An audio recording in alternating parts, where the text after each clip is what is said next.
Chilli powder, ಸಖತ್ ಖಾರ ಬಣ್ಣ ಮತ್ತು ರುಚಿ ಆಚಿ ಚಿಲ್ಲಿ ಪೌಡರ್ ಪಟ್ಟಿ ಜಾಸ್ತಿ ಆಗ್ತಾ ಇದೆ. ಎರಡು ರಾಷ್ಟ್ರೀಯ ಪಕ್ಷಗಳಲ್ಲಿ ಡಜನ್ ಗಟ್ಟಲೆ ಆಕಾಂಕ್ಷಿಗಳಿದ್ದಾರೆ.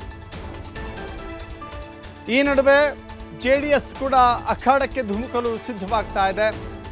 ಮತದಾರರ ಪಟ್ಟಿಗೆ ಹೆಸರು ಸೇರಿಸಲು ಅಂತಿಮ ದಿನವನ್ನು ನಿಗದಿ ಮಾಡಲಾಗಿದೆ. ದಿನ ನಿಗದಿ ಆಗ್ತಾ ಇದ್ದಂತೆ ಟಿಕೆಟ್ಗಾಗಿ ಜೋರಾಗ್ತಾ ಇದೆ ಪೈಪೋಟಿ. ಬಿಜೆಪಿ, ಕಾಂಗ್ರೆಸ್, ಜೆಡಿಎಸ್ ಆಕಾಂಕ್ಷಿಗಳು ಟಿಕೆಟ್ಗಾಗಿ ಲಾಭಿಯನ್ನು ನಡೆಸ್ತಾ ಇದ್ದಾರೆ. ಬೆಂಗಳೂರು, ದೆಹಲಿ ಮಟ್ಟದಲ್ಲೂ ಕೂಡ ವಿಶೇಷ ಪ್ರಯತ್ನವನ್ನು ಮಾಡ್ತಾ ಇದ್ದಾರೆ ಟಿಕೆಟ್ ಅನ್ನು ಗಿಟ್ಟಿಸಲಿಕ್ಕೆ. 4 ಜಿಲ್ಲೆಗಳ ವ್ಯಾಪ್ತಿಯನ್ನು ಹೊಂದಿರುವಂತಹ ಪಶ್ಚಿಮ ಪದವೀಧರರ ಕ್ಷೇತ್ರ ಧಾರವಾಡ, ಹಾವೇರಿ, ಗದಗ್ ಮತ್ತು ಉತ್ತರ ಕನ್ನಡ ಜಿಲ್ಲೆ. ಈ 4 ಜಿಲ್ಲೆಗಳ ವ್ಯಾಪ್ತಿಗೆ ಬರುತ್ತೆ. ಅಂದಾಜು 1.2 ಲಕ್ಷ ಇದ್ದ ಮತದಾರರ ಸಂಖ್ಯೆ ಈ ಬಾರಿ ಮತ್ತಷ್ಟು ಹೆಚ್ಚಾಗುವ ಸಾಧ್ಯತೆ ಇದೆ. 1,20,000 ಮತದಾರರು ಈ ಬಾರಿ ಜಾಸ್ತಿ ಆಗ್ತಾರೆ. ಯಾಕಂತ ಹೇಳಿದ್ರೆ ಹೊಸ ಮತದಾರರ ಸೇರ್ಪಡೆಗೆ ನವೆಂಬರ್ 6 ಕೊನೆಯ ದಿನ ಆಗಿದೆ. ಮತ್ತಷ್ಟು ಮಾಹಿತಿ ನಮ್ಮ ಪ್ರತಿನಿಧಿ ಯಲ್ಲಪ್ಪ ನೀಡ್ತಾರೆ. ಯಲ್ಲಪ್ಪ, ಈ ಚುನಾವಣೆ ಭಾಳ ಸದ್ಯಕ್ಕೆ ಇರುವಂಥ ಕಮ್ಮಿ ಸಂಖ್ಯೆ ಇದ್ದರೂ ಕೂಡ ಆಕಾಂಕ್ಷಿಗಳ ಪಟ್ಟಿ ಮಾತ್ರ ಹನುಮನ ಬಾಲದ ರೀತಿಯಲ್ಲಿ ಕಾಣಿಸ್ತಾ ಇದೆ. ಏನೆಲ್ಲ ಅಂಶಗಳನ್ನು ಇಟ್ಕೊಂಡು ಪ್ರಯತ್ನ ಮಾಡ್ತಾ ಇದ್ದಾರೆ? ನಿಜ, ದಶರಥ್, ಪಶ್ಚಿಮ ಕ್ಷೇತ್ರದ ಏನು ಪದವೀಧರರ ಚುನಾವಣೆ ಏನಿದೆ, ಈ ಒಂದು ಚುನಾವಣೆ ಮೇಲೆ ಎರಡೂ ರಾಷ್ಟ್ರೀಯ ಪಕ್ಷಗಳು ಕಣ್ಣಿಟ್ಟಿವೆ.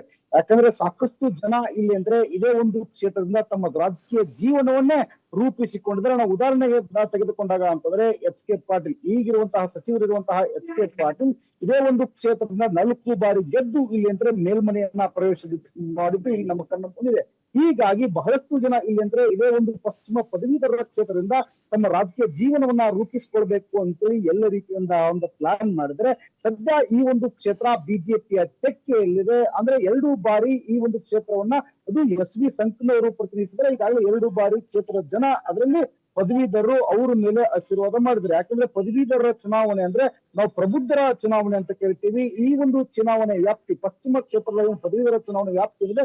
ಅಖಂಡ ಧಾರವಾಡ ಜಿಲ್ಲೆ ಸೇರುವಂತೆ ಉತ್ತರ ಕನ್ನಡ, ಅಖಂಡ ಧಾರವಾಡ ಜಿಲ್ಲೆ ಯಾವ್ಯಾವ ಬರ್ತಾವ ಅಂದಾಗ ಧಾರವಾಡ, ಗದಗ, ಹಾವೇರಿ, ಇದರ ಜೊತೆಗೆ ಇಲ್ಲಿ ಅಂದ್ರೆ ಉತ್ತರ ಕನ್ನಡ ಜಿಲ್ಲೆ ವ್ಯಾಪ್ತಿಗಳು ಈ ಒಂದು ಮತದಾರರಲ್ಲಿ ಅಂದ್ರೆ ವ್ಯಾಪ್ತಿಯ ಮತದಾರರು ಈ ಪಶ್ಚಿಮ ಕ್ಷೇತ್ರಕ್ಕೆ ಒಳಪಡ ಬರ್ತಾರೆ. ಒಟ್ಟು ಮತಗಳನ್ನು ನೋಡಿದಾಗ ಇಲ್ಲಿ ಅಂದ್ರೆ 1,20,000 ಮತಗಳಿವೆ. ಇದರ ಜೊತೆಗೆ ಇಲ್ಲಿ ಅಂತಂದ್ರೆ ನವೆಂಬರ್ ವರೆಗೂ ಇದಕ್ಕೆ ಒಂದು ಕಾಲಾವಕಾಶ ಕೊಟ್ಟಿದ್ರೆ ಹೆಚ್ಚಿನ ಮತದಾರ ಈಗಾಗಲೇ ಏನು ಪದವಿ ಯಾರು ಮುಗಿಸ್ಕೊಂಡಿದ್ದಾರೆ ಅವ್ರನ್ನ ಸಂಪರ್ಕಿಸ ಮಾಡಬೇಕು. ಆಯಾ ಜಿಲ್ಲಾಡಳಿತ 4 ಜಿಲ್ಲಾಡಳಿತಕ್ಕೂ ಈಗಾಗಲೇ ಚುನಾವಣಾ ಆಯೋಗ ಹೆಚ್ಚಿನ ಮತ ಯಾರನ್ನ ಅವ್ರನ್ನ ಸೇರ್ಪಡೆ ಮಾಡಬೇಕು ಅಂತೇಳಿ ನವೆಂಬರ್ 6 ಇಲ್ಲಿಂದ್ರೆ ಕೊನೆಯ ದಿನಾಂಕ ಇದೆ.